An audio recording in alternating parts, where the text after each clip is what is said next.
tywydd ydy hi heddiw? Sut tywydd ydy hi? Ydy hi'n braf? Ydy hi'n bwrw glas? Sut tywydd ydy hi?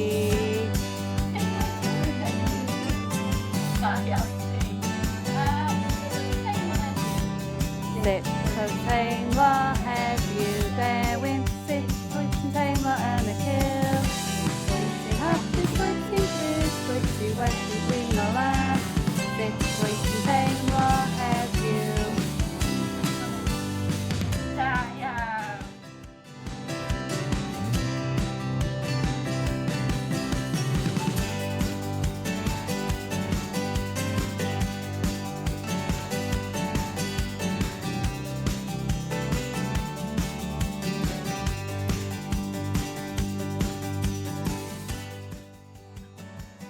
Helo, Elisir ydw I, am fi'n byw yn Cyfyddryn, am fi'n gweithio mewn Mynthrymtheg Cymraeg Cwtcheflos yn Llanallni.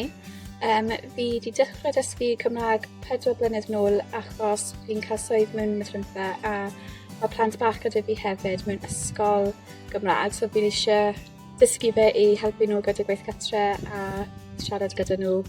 Fi'n meddwl mae pethau yn dda fi wedi wneud a fi'n mor hapus fi wedi dysgu fe achos mae'n feddwl fe mae'n pwysig i ti i nabod y iaith Gymru pryd ti'n byw yn Gymru a defnyddio fe gyda pawb.